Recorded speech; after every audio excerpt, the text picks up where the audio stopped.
말만 하면 폭발하는 남편 여보. 40년 상처는 이제 그만. 너고 아버지는 와 그러고 살았노. 이 지독한 한마디가 4년 전 정년 퇴직한 제 남편의 가슴 속에 40년이 넘도록 차가운 쇠못처럼 박혀 있었을 줄은 꿈에도 몰랐습니다. 제 남편은 겉으로는 누구보다 강하고 무뚝뚝한 가장이었습니다. 그런데 퇴직 후 말만 하면 불같이 짜증을 내고 심지어 부부싸움을 걸어오는 횟수가 잦아졌습니다. 저는 혼란스러웠습니다. 혹시 약한 사람처럼 보이지 않으려고 저러는 걸까? 아니면 그저 퇴직 스트레스 때문에 감정 조절이 안 되는 걸까? 이유를 알 수 없으니 매일매일이 가시밭길 같았죠. 혹시 당신도 저처럼 오늘도 숨막히는 침묵 속에서 하루를 시작하셨나요? 40년 결혼 생활이 폭언과 분노로 얼룩졌는데 나이 들어서까지 왜 이럴까? 억장이 무너지는 마음 제가 너무나 잘 압니다. 하지만 저는 그때 몰랐습니다. 저만 힘들다고 생각했습니다. 그 사람의 고집스럽고 예민한 성격을 이해하려면 그의 어린 시절로 돌아가야 한다는 것을요. 남편은 중학교 때 갑자기 집안이 크게 기울었습니다. 아버지는 그 충격 속에서 가정을 제대로 돌보지 못하셨고 결국 시어머니는 38세의 젊은 나이에 청산과부가 되어 홀로 남편을 키우셨죠. 시어머니는 아들이 혹여나 아버지의 길을 밟을까 두려워하셨을 겁니다. 그래서 평생을 따라다닌 그 지독한 입버릇이 생겨났습니다. 너고 아버지는 와 그러고 살았다노. 이 말은 남편에게 아버지와는 달라야 한다는 무거운 짐이 되었고 평생을 성공과 강인함이라는 단단한 갑옷을 입고 살게 만든 원인이었습니다. 사소한 말에도 짜증을 내는 모습은 어쩌면 그 갑옷이 닳고 닳아 마지막으로 내는 신음이었는지도 모릅니다. 저는 그저 대화법이 문제인 줄 알고 잔소리만 했을 뿐이니 얼마나 남편이 외로웠을까요? 이런 저희의 고백이 시청하시는 분들에게도 위로가 된다면 구독과 댓글, 좋아요를 부탁드립니다. 대구에서 여수 흥국사 어머니의 간절한 기도. 시어머니의 고향은 대구였습니다. 하지만 어머니는 남편을 위한 간절한 기도를 드리러 멀리 여수 흥국사까지 찾아가셨다고 합니다. 고인이 되신 명선 스님을 생전에 찾아뵙고 어머니는 대웅전 앞에서 이런 기도를 올리셨답니다. 부처님, 우리 아들이 흥국사 대웅전 문고리를 한 번만 잡아보아도 소원 성취를 하고 사막도 환생을 면하여 성불하도록 하여 주소서. 어머니는 자식의 성공과 안녕을 위해 단 하나의 희망을 그 문고리에 걸어두셨던 것입니다. 남편이 짊어진 무게가 얼마나 무거웠으면 어머니는 대구에서 여수까지 와서 저토록 애끓는 기도를 하셨을까요? 영원한 버팀목이 떠나던 날 간절한 발언. 남편의 삶을 지탱하던 그 모든 무게의 축이 흔들리기 시작한 건 평생의 기둥이었던 시어머니가 돌아가신 후였습니다. 어머니는 남편에게 세상의 마지막 인정이었고 안식처였습니다. 어머니가 돌아가신 후 저희 부부는 흥국사에서 정성껏 49제를 지냈습니다. 저희 부부는 두 손 모아 간절히 발언했습니다. 어머니, 이제는 고통 없이 부디 극락왕생하시어 편안히 잠드소서.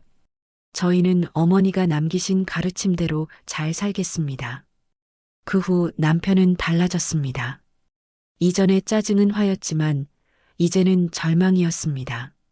술을 마셔도 취하지 않는 듯 텅 빈 눈빛으로 허공만 바라보았죠. 제 마음도 함께 무너져 내렸습니다. 평생을 함께한 남편이 저를 두고 먼 곳을 바라보는 것 같았습니다. 흥국사 대웅전에서 터진 눈물. 보물 앞에서 발견한 어머니의 마음. 가을이 깊어가던 어느 날 우리는 흥국사를 찾았습니다. 남편은 대웅전 앞에서 한참을 묵묵히 서 있었습니다. 대웅전 안에는 보물 제578호인 후불탱화가 모셔져 있습니다.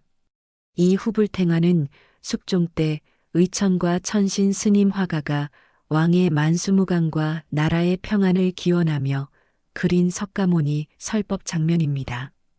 붉은색과 녹청색 속에 금색이 부분적으로 빛나는 귀한 보물이죠. 그 후불탱화를 바라보던 남편은 갑자기 몸을 떨며 울음을 터뜨렸습니다. 저는 지난 40년 동안 남편이 저렇게 자신을 놓아버리고 우는 모습을 본 적이 없었습니다. 어머니 이제 누가 나한테 잘 살았다고 말해주노. 나 아버지처럼 살지 않으려고 발버둥 쳤는데 이제 혼자 남았대이. 그 목소리는 정년퇴직 후 존재의 이유를 잃어버린 한 남자의 가장 애절한 비명이었습니다. 그 모든 짜증과 분노는 자신이 약해지는 것을 두려워했던 어린아이의 두려움이었다는 것을 저는 그제야 깨달았습니다. 어머니의 죽음은 그 단단했던 갑옷을 완전히 부숴버린 것이었습니다. 앞선 40년 만에 드디어 그 상처가 저희 부부에게 말을 걸어온 것입니다. 후불탱화와 치유의 순간, 남편은 오열을 멈춘 후 절마당을 묵묵히 아주 느릿느릿 걸었습니다. 그리고는 해설사님이 말씀해 주신 그 신비로운 현상을 보기 위해 대웅전 앞으로 돌아왔습니다. 해설사님은 대웅전 후불탱화는 달 밝은 밤에 문을 열고 앞뜰에서 바라보면 원근법을 무시한 착시 현상, 즉 후불탱화 속에 부처님 모습이 더 크게 보이는 신비한 현상을 경험할 수 있다고 하셨죠. 남편은 나무 아미타불을 힘없이 되뇌면서 마치 어머니의 간절한 염원이 담긴 듯 크게 보이는 후불탱화를 한참이나 바라보았습니다. 저는 그 순간 직감했습니다. 우리에게 필요한 건 시끄러운 말싸움이나 복잡한 대화법책이 아니었습니다. 그저 서로의 고통을 묵묵히 함께 견뎌주는 시간, 어머니의 간절한 기도가 남긴 고요하고 평안한 기운이 필요했던 것입니다. 남편이 돌아왔을 때 저는 눈물을 닦아주며 처음으로 제 마음속 진심을 담아 말했습니다. 여보, 이제는 당신의 약한 마음도 나에게 보여줘도 괜찮아. 내가 당신의 마지막 버팀목이 되어줄게. 어머니가 평생 당신을 위해 바라셨던 것처럼 우리 함께 이 외로움을 이겨내자. 신기하게도 그날 이후 남편의 짜증은 거짓말처럼 조금씩 줄어들었습니다. 여전히 말수가 많지는 않지만 이제는 제가 여보, 요즘 내가 당신 때문에 많이 서운하고 속상해라고 나의 감정을 솔직하게 말하면 남편은 말없이 고개를 끄덕입니다. 전과는 확연히 달라진 모습이죠. 그리고 우리는 가끔 함께 흥국사에 갑니다. 남편은 어머니가 소원했던 대웅전 문고리를 조용히 잡고 후불탱화를 바라봅니다. 저는 믿습니다. 남편이 그 속에서 평생의 짐이었던 아버지의 그림자가 아닌 어머니의 영원한 사랑과 용서를 기억하고 있을 거라고요. 어머니의 간절한 기도와 저희 부부의 치유가 남편의 마음을 평안으로 이끌어 주었으리라 믿습니다. 정년퇴직 후 터져나왔던 남편의 분노는 사실 40년 동안 쌓인 상처가 보낸 마지막 구원 요청이었습니다. 어머니의 죽음이 그 상처를 드러내는 극적인 계기가 되었고 흥국사의 고요한 기운과 보물 후불탱화의 신비가 우리 부부가 서로의 마음을 치유한 성소가 되었습니다. 나무 아미타불. 우리는 이제야 비로소 서로의 아픔을 이해하며 남은 인생을 진정한 반려자로서 함께 걷고 있습니다. 시청하시는 분들의 배우자도 혹시 강한 척 뒤에 깊은 상처를 숨기고 있다면 그에게 먼저 약해도 괜찮다고 말해주는 용기를 내어주시길 바랍니다. 저희 부부의 애절한 감동 실화가 시청하시는 분들의 가정에도 작은 용기와 위로가 되었기를 바랍니다. 다음 이야기에서 다시 만나요.